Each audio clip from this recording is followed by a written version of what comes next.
All right, welcome to the coffee break with Hebb&Griff. Great. That's what we're calling it. Awesome. Today we're joined by Tyrone. And Tyrone, do you want to introduce yourself? Tell everybody where you're from. Yeah. So I sort of grew up in South Africa, hence the accent, and moved over sort of to the UK to essentially get involved in kind of working with kind of communities and specifically sort of around sort of counter trafficking. So that was my kind of real interest, was working around human trafficking and stuff. But I was a teacher by profession, so I trained to be sort of a secondary school teacher, English and drama. So there might be a few quirky things that happen.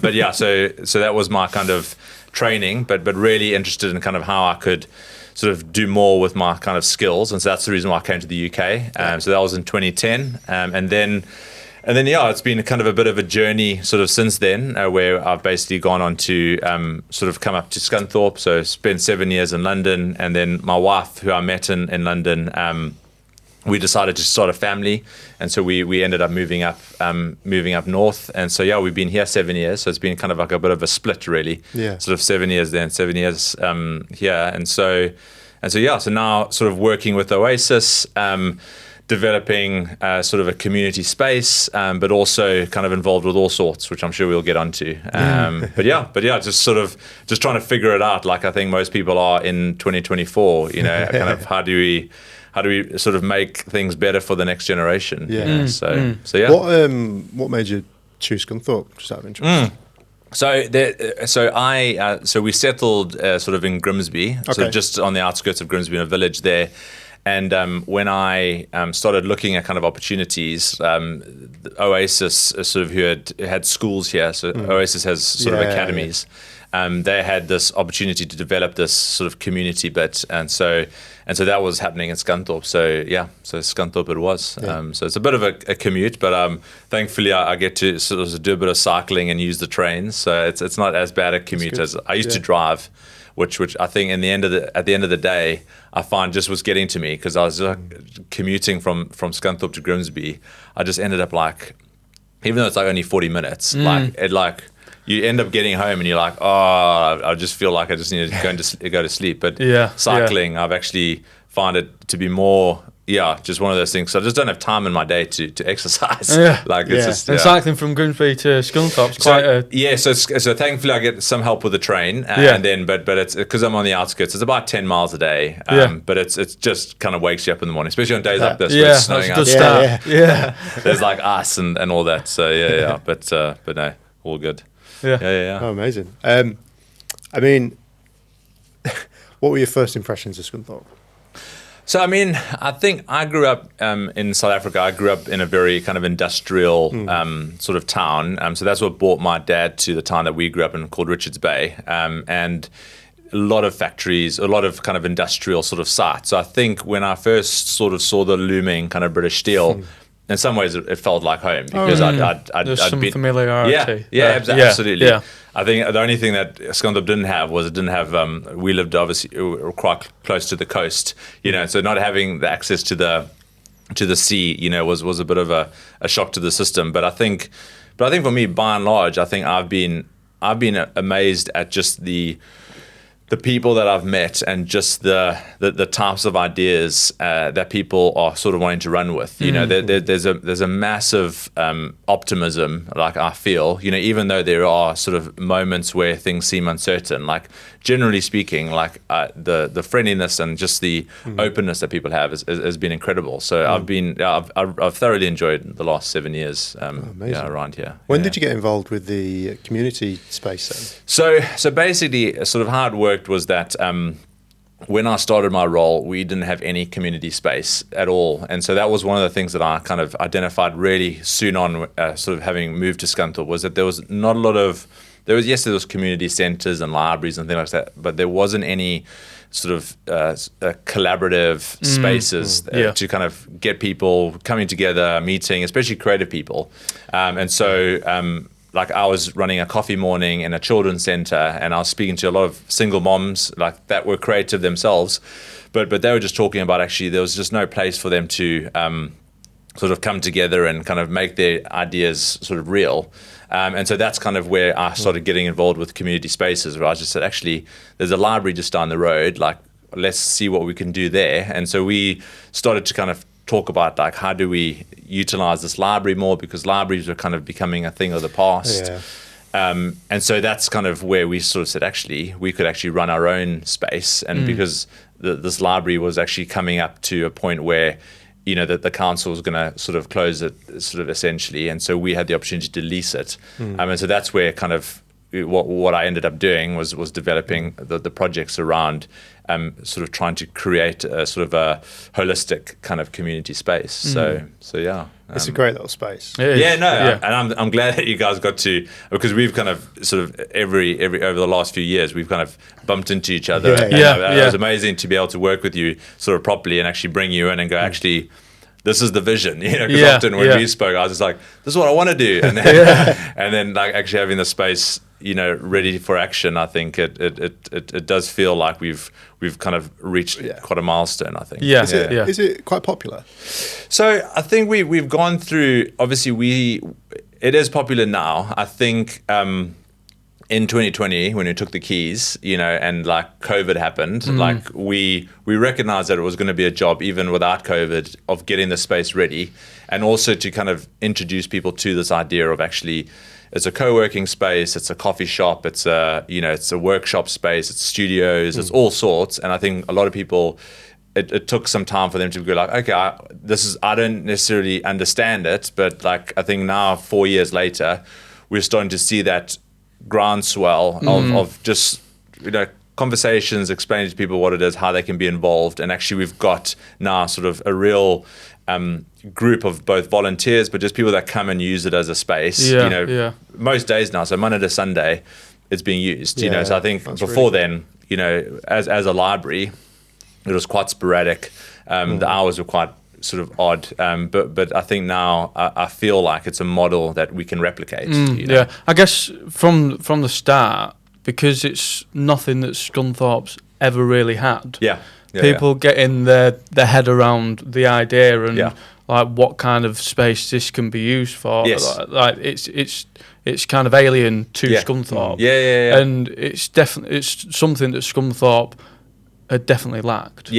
No, I think for me the thing for me is often people have a reference point. So like Cafe Indie, like people often would say like, and I think Cafe Indie did an amazing job. Cafe Indie's great. And they kind of pioneered a way of using spaces and using it like that and turning it into what it is now. Incredible. So I think that was people's frame of reference. They're like, oh, you like Cafe Indie? And we're like, yes, to a certain extent. And like we say, we're incredibly supportive and have got a great relationship with them. But we're trying to do something a bit different and a bit more kind of nuanced. And I think for me, like it's a lot of it is about how we tell that story. And I think that for me is why, you know, examples in terms of what you're doing here is amazing in terms of actually doing sort of longer form discussions. I think a lot of people either see things on Facebook or on Instagram and sort of make a snap judgment of what they think it is, as opposed to kind of actually going, hey, like, this is actually what it's all about. And I think, and that was one of the main reasons why we actually put like a podcast little setup there, because we wanted to actually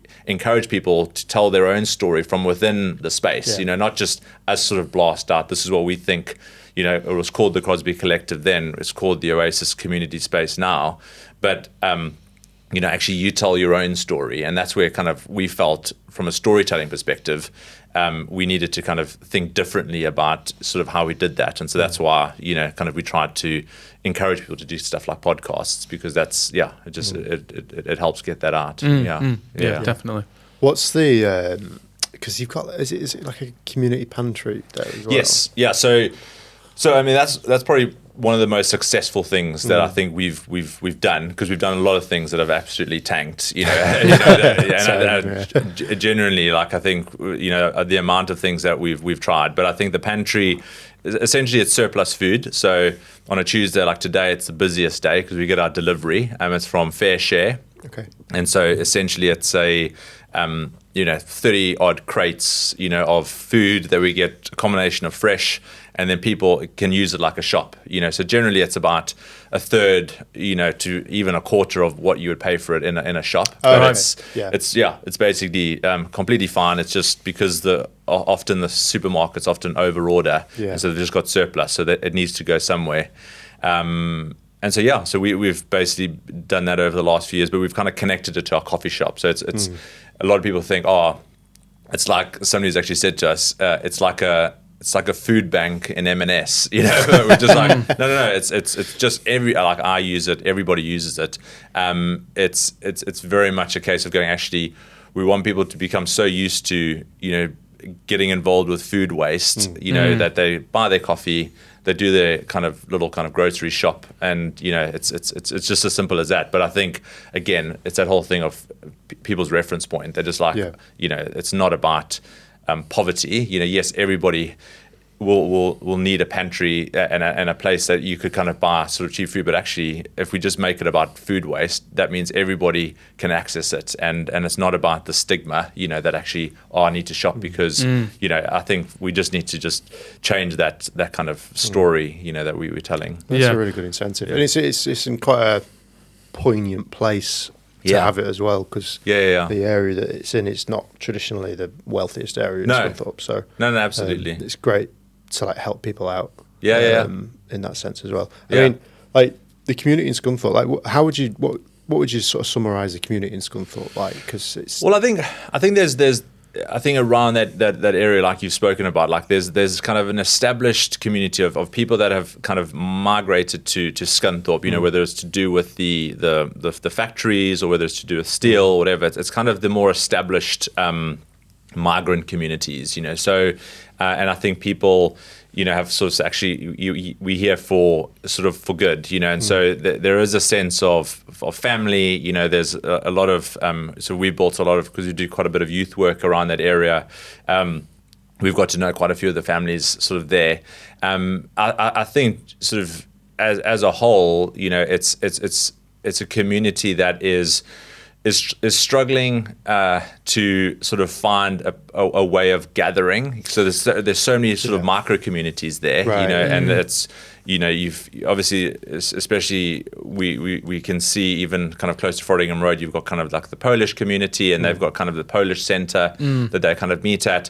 But there's starting to be like a real desire, for kind of communities to actually start to sort of meet in various ways. But there's just no sort of access to spaces, So because they don't want to have to sort of rent somewhere, they just want to be able to meet together and sort of just get together. And I think that's what's lacking. So I think there's, I guess your question around kind of the description of it is I think a lot of those sort of communities around there are struggling to find their identity in this kind of post-industrial Scunthorpe, because I think that for me is where we're in a post-industrial stage, and it's kind of hard to, if looking to the big players in terms of manufacturing or whatever, actually, how can people start to think about their future sort of more entrepreneurially and go actually not, and I think often what's happened is people have had to just go into the black market, to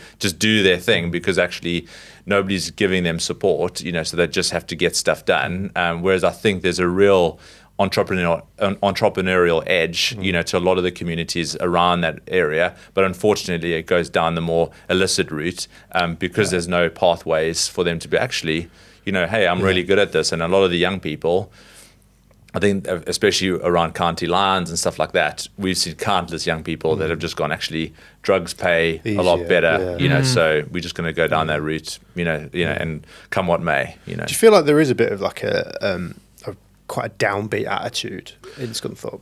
I think I guess it's the same as a lot of industrial towns. Yes, where it's kind of like the I don't know the best way to put it. Like they maybe feel like the world owes them, and that they shouldn't go out and do their own thing. They should kind of wait for the opportunities, but there's not a lot of opportunities.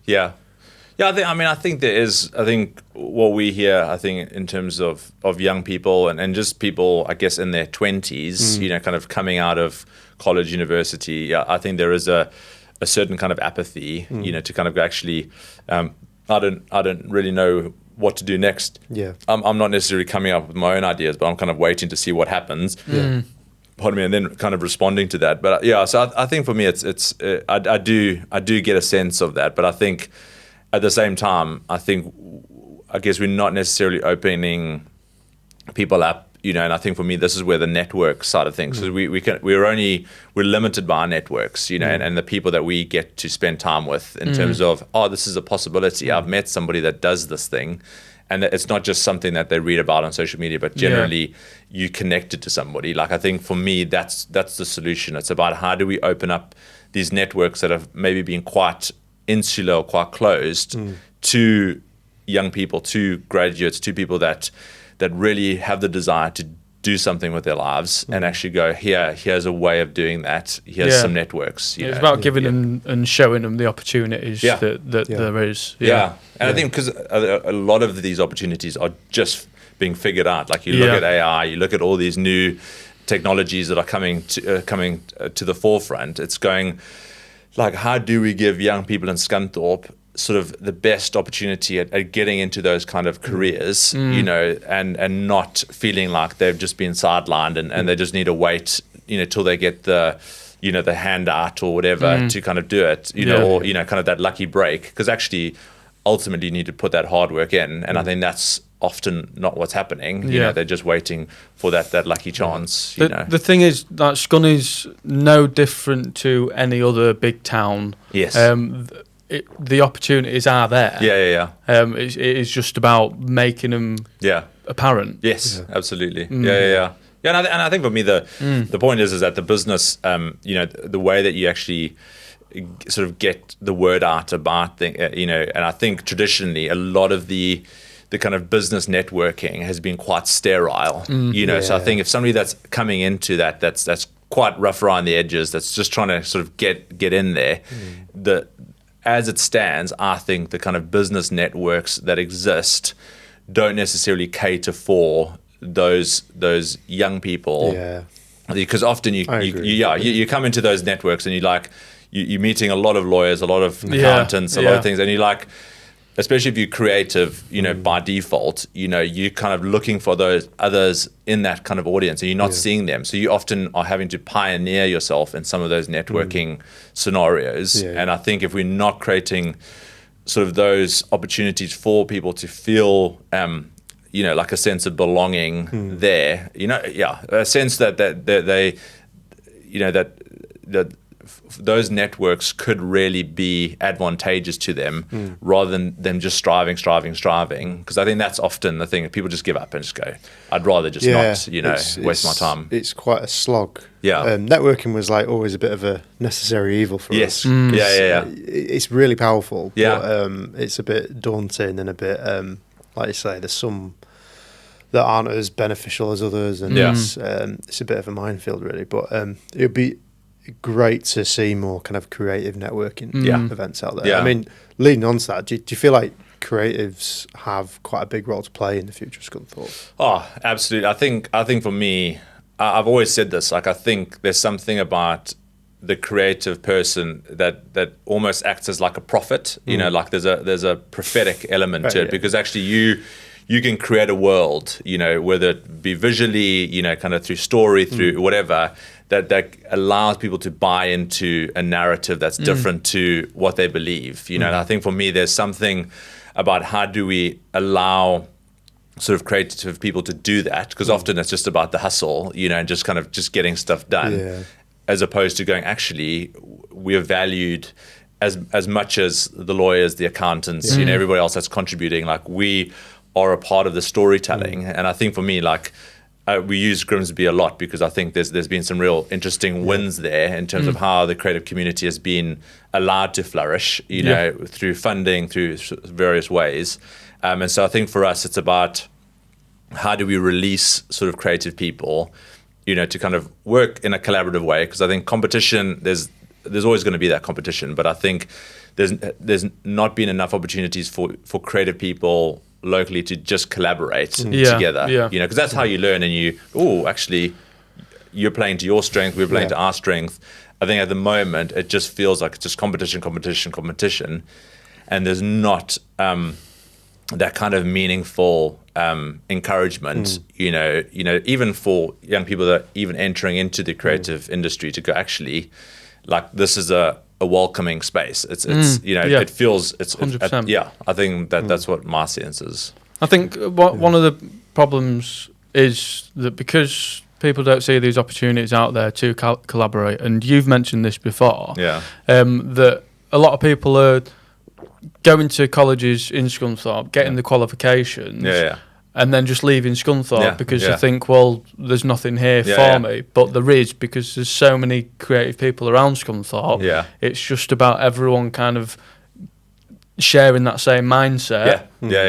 So we keep everyone here, and there's no reason why Scunthorpe can't be that place. No, absolutely. I think for me it's a combination of, like you said, trying to articulate like what that mindset sort of is in terms of, being open to collaborate, being open to kind of these opportunities. But I think it's also, where there are those funding opportunities, where, those funders and, the powers that be when it comes to convening sort of people. And I think often that convening can happen, kind of ground up, where actually let's start to, think about, stuff like we've spoken about before, like this idea of like a Scunthorpe studio, of kind of going, actually, like, if there are these opportunities that we come to sort of a collective, sort of, rather than sort of people being kind of, and going, actually, let's talk about this opportunity. How can we make the most as a community of this, rather than, whoever kind of was in the inner circle first, kind of gets the job. It's kind of going, actually, if we see, like, say, there's something called the Voluntary Alliance in Scunthorpe, which is around kind of third sector, charities and volunteer sort of based. There's a group there that meets quite regularly. And I know it's not necessarily about having a meeting. It's more just about having a sort of a pact or some way of kind of operating. So actually, listen, how do we want to move forward? The only way for us to genuinely sort of move forward together is to sort of actually, like, if there are opportunities, like, and I think this is one of the things that I'm working on at the moment with a lady called Kate West. I don't know if you met Kate at the event, but she's somebody that's called she's just been brought on recently, and she's a cultural manager. And she's somebody that, like, I think she's worked at East Street Arts before, so I think it's Leeds based, been a part of some great stuff. So I think she's a great person to kind of connect in with, and obviously would probably be great to have on the podcast in the future. But just to talk about her experience, because she's come from, even though she's working now sort of within sort of local government, actually she's come from the private sector, really, to kind of think about how do you start to build a community, kind of a cultural community, and it's called a cultural assembly. And so that's something, I think, for me, that is a starting point of something, of going, actually, here's something that brings all these different people together. And so I think that's a part of it. But it needs to, I feel like to your point about the college piece, like the colleges need to not just be talking about kind of bums on seats, and actually going, like, how do we generally prepare these young people for work rather than just teaching a syllabus? Because the syllabus in some ways is just like, I mean, I don't know what you guys... We had this exact conversation. It was in the car yesterday, wasn't it? Yeah. It's... don't get me wrong, colleges do a great job educating people, teaching them things, fantastic. It's definitely important. I just feel like things could be done in a way to prepare people more for the commercial world. We're very often taught photography and graphic design as more of an artistic pursuit rather than a career. And I think that's where things could be improved, like how to attract clients, how to follow a client's brief, that kind of thing. It's something when we went to college, and when we got our qualifications, we both did photography, both did media studies. Neither of us thought that we could do that as a job. It was just something we enjoyed doing. It wasn't even suggested as an option. Maybe a wedding photographer was the only thing that I could think of at the time that I could be, and it wasn't something that I was that bothered about at the time, because I don't think I thought there was a lot of money in it even. Okay, yeah.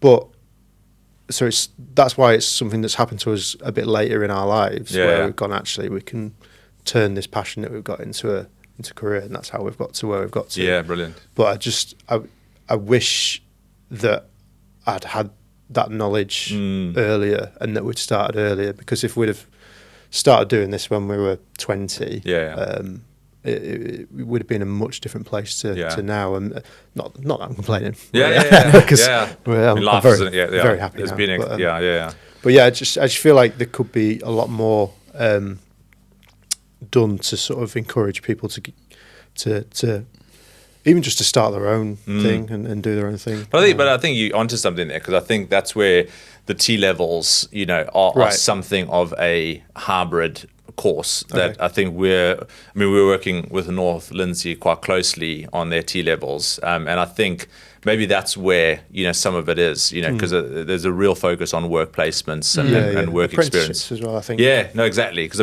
we've got a few T level students, some digital, some business, and they have to do 300 odd hours sort of with us, But I think for me, again, it comes down to the kind of quality of the experience, and kind of thinking about how do we, yes, obviously you're always going to get those students that aren't motivated, and are just riding the kind of the wave, so to speak, but then you will find those that are genuine, diamond in the rough kind of sort of, and then you have to kind of, how do you develop them and like you say, show them that actually this is possible and that they can make something of it. But I think often what you're dealing with is a real complexity around the life experience that people are coming to sort of work with, just as a starting point, where they've got so much that they need to make sense of, because maybe the education system as a whole hasn't really helped them kind of think about, things as an entrepreneur. It's just a case of going, I've taken these tests, I've done the thing, and now I'm expected to go to work. Like, I think, again, it's that whole point that you were making earlier about the networking thing. In some ways, a lot of those places, where whether it's private schools or things like that, networking and really thinking about your network is really key. Early stages, going like, how do I leverage my network, and think about my network in a way that values it, rather than it's just like, you look at people's social media, and that's how they kind of quantify their network. Whereas actually going, no, like, how can you really think about the people that you're interacting with, and that they're actually mentoring you, there's all those kind of relationships, rather than just all peer. Going, actually, where are you getting to? Like, who are you looking to as role models and things like that? It's just not in people's headspace. They're just thinking, like, how do I just get through the day, the week, and I think for me that is unfortunately, education as a whole, that there isn't that sense of leadership. Like, we've started something called Young Leaders. Very early days. We've got 3 young leaders. There was a cohort of 5 that we were kind of willing to take, but actually only 3 of them kind of made the mark. And we're just going to go through a year-long program with them. They're 15, 16 years old, 2 guys, a girl, that we just think could be great leaders, but their concept of leadership is not even like formed. Like, they didn't, like, I asked them in their kind of application form, what is a good leader? And a lot of them couldn't even articulate like what they actually think is good leadership, So I think for me, it's just trying to think about different ways outside of the school context that we can actually start to expose young people to just a different story, about who they are, about, Yeah, I think there's something there, definitely. I mean, I almost feel like there's a bit of a knowledge,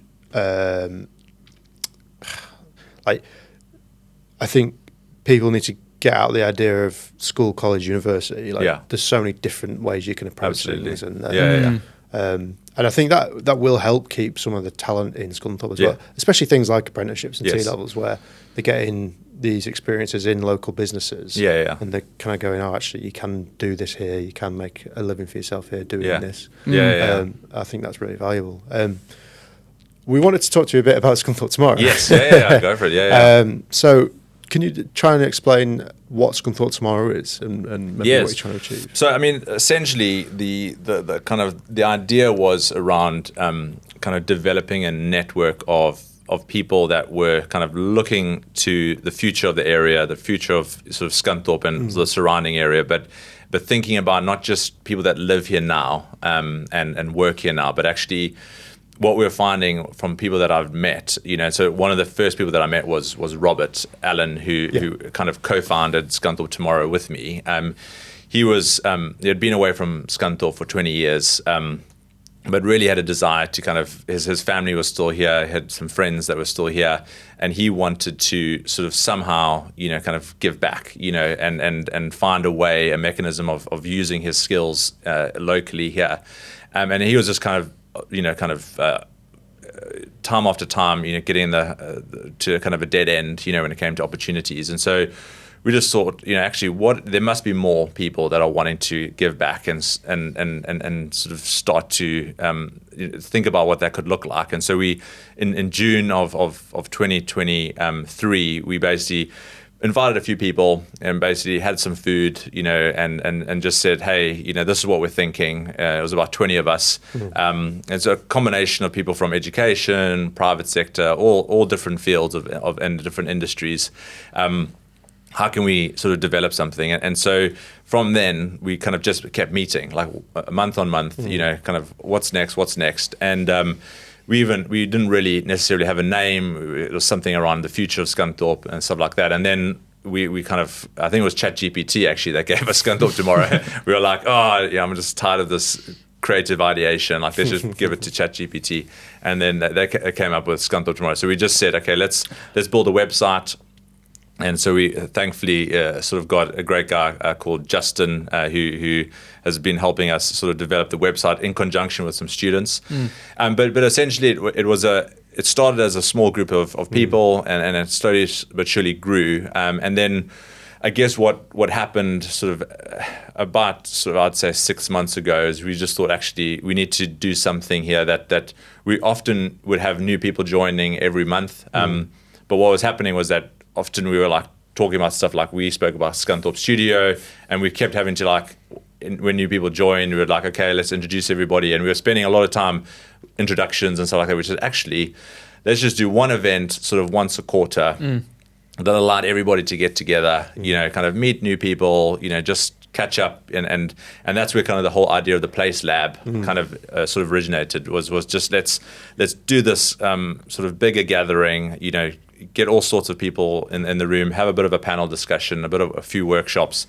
And so we obviously ran the one in October. And it's really from there that we wanted to kind of launch it into whatever it needs to be. So it's gonna evolve, but essentially it's gonna be I guess a place to convene, to bring people together around their interests and what they're interested in working at. So we had kind of three kind of key objectives, which is kind of driving action, changing the narrative, and then sort of connecting, kind of connecting people sort of together. So I think for us, it's probably going to be a question now of kind of going, like we're going to hopefully do the next one in February at Scunthorpe United. Cool. So we're looking to get bigger, but it's just about going now, how do we make sure that everybody's clear of what it is, know? And so we've got actually a meeting coming up in December where we're going to just do a virtual check-in to just give people a bit of an update on where things are at. But it's happening in other places. So there's stuff happening in Stoke, in Middlesbrough, in Grimsby. We're hearing about all sorts of networks popping up, but it's called place-based networks. It's about getting people that are excited about the place that they live and really, and then connecting other people that might not live there any longer, but have an affinity and a desire to make things happen there, And so, it's exciting because I think we're seeing that it's working, I think, and football clubs are a big part of it. And that's why Scunthorpe United and Ian obviously was on the panel. And I think for me, that's, again, it's seeing how everything can be a vehicle for change. Because that's actually what we're seeing time and time again. People are wanting to be a part of it, but they just often aren't in a network that they can see how their part, how they connect with others. So that's the thinking. No, it's really it really feels like the start of something. Like it was cool to be there. We were there. We were filming it. It was. Yeah, it really felt like a moment. Yeah. No, exactly. And I think a lot of people have said that. I think for me, it is just trying to, off the back of that, the Place Lab 2 is just important as Place Lab 1. I think it's just trying to sort of understand, what format it takes. Because obviously we had the panel. I think the panel discussion, we're hoping the next one to be kind of more of a storytelling sort of cultural conversation, because actually the first one was more generic because we weren't too sure where it would go, obviously, because it would also depend on what people asked the panel. But I think for me, there's something about developing kind of thought leadership, in the local area, but also kind of tapping into people that are maybe not here anymore, but actually still want to be a part of the conversation. So I think the panel, is really necessary. I think it's kind of the different things that we want to kind of focus our attention on. And I think change the narrative, which I think you guys were a part of some of that, because I led that workshop. But I think for me, the change the narrative is something that we need to do quite early on, in terms of actually what is this narrative that we're talking about, and being very clear about, the kind of real actionable things that we can do to shift that and get the partners. So we had North Lindsay there. We had a lot of, key players in terms of education and various different sectors. So I think it's just about widening it out and just seeing who else we can get there for the next one. Is there a bit of a general consensus of how the future of Scunthorpe looks, or? I think it's up for grabs at the moment. I think everybody is talking about, a lot of it is about how we utilize sort of land in terms of the different, you've got something like that kind of data center that's being kind of spoken about in terms of South Killingholme, and all the different things in the surround that might influence kind of what Scunthorpe needs to be in the future. I think at the moment I would say it feels like a bit of a blank canvas, when it comes to buildings, when it comes to the high street, sort of a lot of things are very much a case of going, actually, what is it that we think, people that actually live here, because ultimately it comes down to that quality of life piece of how do we allow people to live meaningful lives sort of in the place that they sort of choose to reside. And so I think for me it's really about sort of throwing it open to people and going, actually, yes, we're on that day it was 70 people, but actually hopefully the next one we've got over 100, and we can kind of go, actually, let's be a part of a group of people that are trying to sort of charter a new course for the area, and let's be clear about what we're doing, and invite others on the journey. But I think for me, at the moment, I think obviously there's a big question around steel and about how,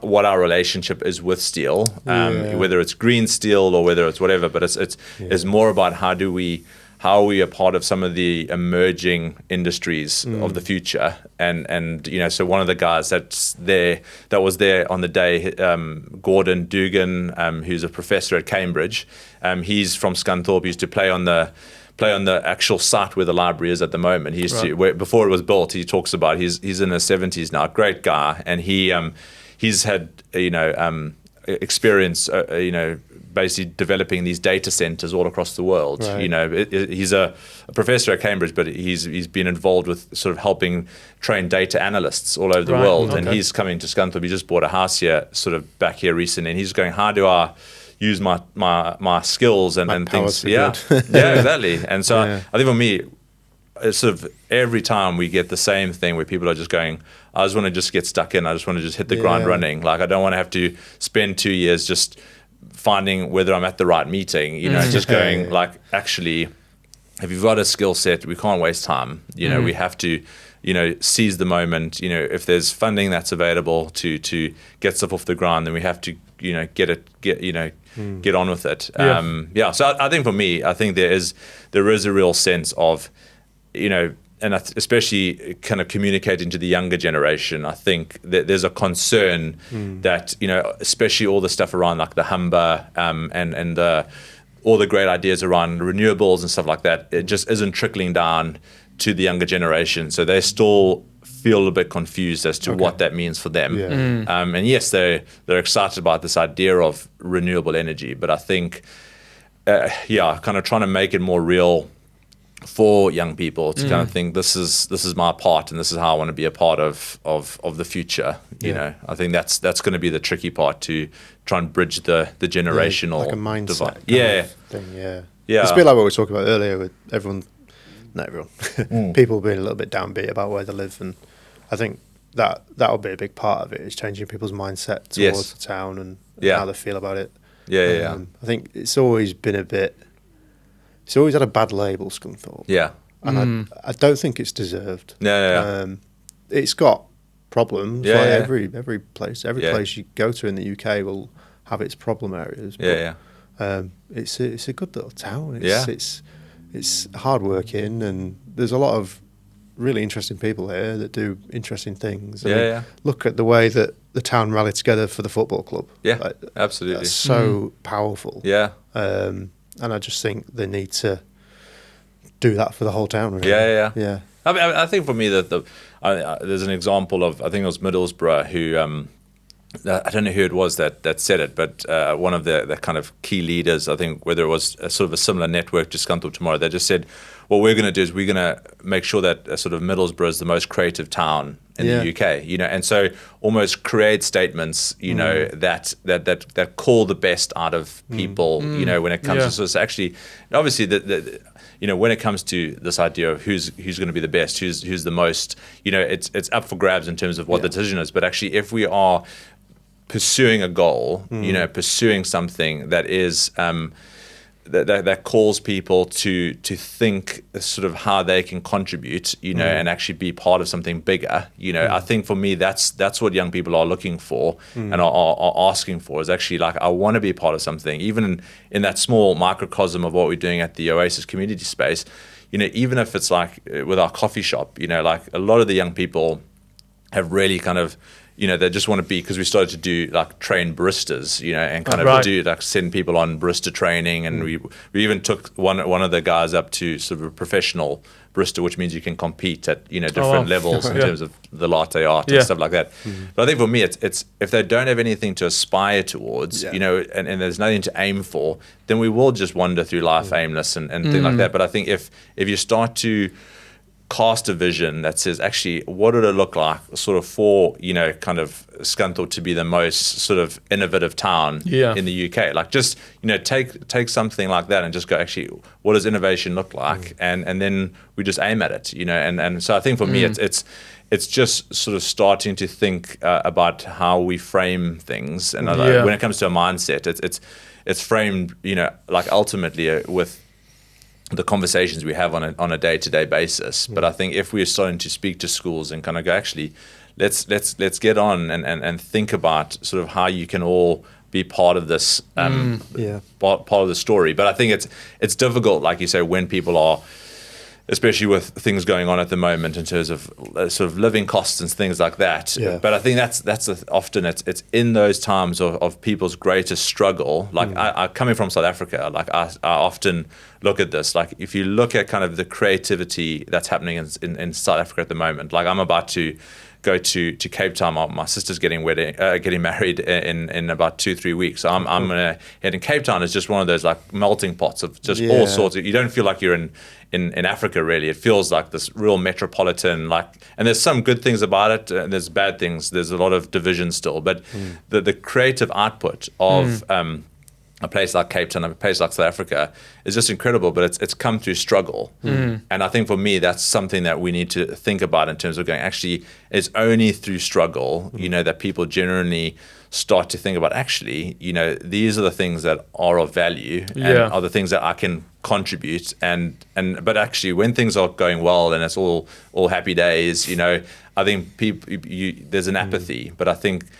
for me, this is kind of, how do we go through this season of thinking about how we all join together, and unite, rather than sort of a sense of just fracture. I think it's about kind of saying to people, look, this is what Scunthorpe could be.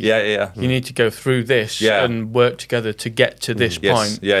And it is about getting the minds together and working towards that goal.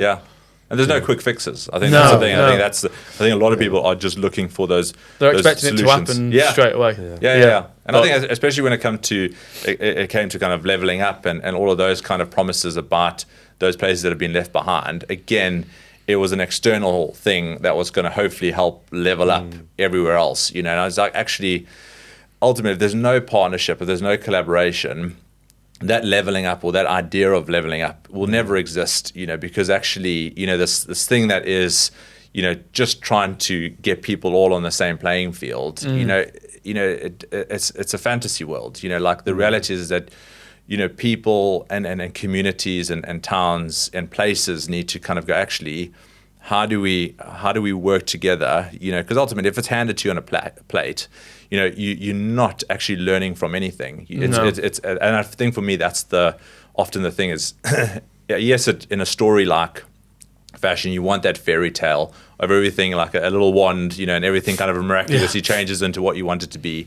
But actually, if you're a part of and actually play your part and actually redesign and co-design and create together, there's far more ownership and far more sense of togetherness than if it was like, here it is. We find this all the time. Like it's really difficult to run a space. Yes, you do get funding, but the reality is that even the stuff that you get funded, ultimately there's no value in any of it, because it's like, well, it's funded, but actually if you earn it and that's what we're trying to develop there is actually a thing of how do we start to earn the things, that we want, rather than just waiting for them. No, that makes a lot of sense to me. Let's do some quick fire ones to wrap it up. What do you think Scunthorpe does really well? I think community, in terms of how everybody, you look at Frottingham Road, you look at everything that's going on in that area. Like I think there's just a vibrancy and just genuine sort of sense of people just going for it. When it comes to their communities and actually building a life for themselves, sort of here. Like so, I think community is amazing, and I think.